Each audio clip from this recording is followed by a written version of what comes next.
জাতীয় নাগরিক পার্টিতে তীব্র অভ্যন্তরীণ বিতর্ক। দক্ষিণাঞ্চলের মুখ্য সংগঠক হাসনাত আব্দুল্লাহ প্রকাশ্যে ক্ষোভ জানালেন দলীয় শোকেজের বিরুদ্ধে। কক্সবাজার। হ্যালো বন্ধুরা, আজকে আপনাদের সামনে নিয়ে আসি নতুন আরেকটি চাঞ্চল্যকর খবর। নতুন রাজনৈতিক দল এনসিপি গঠন হওয়ার পর থেকে বিতর্ক তাদের পিছু ছাড়ছে না। এমনকি কক্সবাজার সফরের পর বিতর্ক আরও বেড়ে গেছে। বিদেশি রাষ্ট্রদূতের সাথে গোপনে বৈঠক করার জন্য তাদের উপর ক্ষোভ ঝাড়ছে খোদ বিএনপি। চলুন আমরা দেখে আসি। সফর ও বিদেশি রাষ্ট্রদূতের সঙ্গে গোপন বৈঠকের গুজব ঘিরে দলে দেখা দিয়েছে অভ্যন্তরীণ টানাপোড়েন। ঘটনার সূত্রপাত ৫ আগস্ট, যখন গণ অভ্যুত্থান দিবসের রাষ্ট্রীয় আয়োজন এড়িয়ে কক্সবাজারে বেড়াতে যান এনসিপির শীর্ষ ৫ নেতা।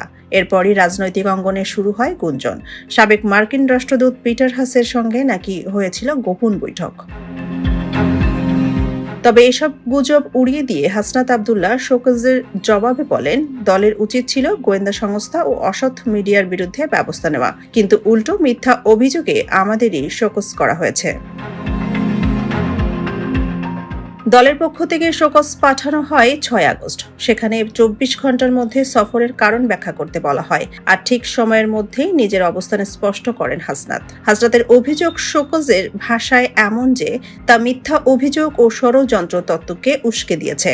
দলীয় সূত্রে জানা গেছে, এনসিপির মধ্যে একটি বিশেষ গোষ্ঠী এসব নেতার বিরুদ্ধে অভিযোগকে উস্কে দিচ্ছে। তবে দলের কেন্দ্রীয় কমিটি এখনও আনুষ্ঠানিকভাবে কোনো সিদ্ধান্ত জানায়নি।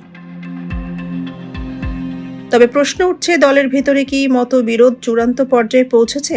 কক্সবাজার সফর কি নিছক ভ্রমণ, নাকি এর পেছনে আছে অন্য কোনো কূটনৈতিক ইঙ্গিত? ভিডিওটি কেমন লাগলো অবশ্যই জানাবেন কমেন্ট বক্সে, এবং চ্যানেলটি লাইক, কমেন্ট এবং সাবস্ক্রাইব করে পাশে থাকবেন। ধন্যবাদ সবাইকে।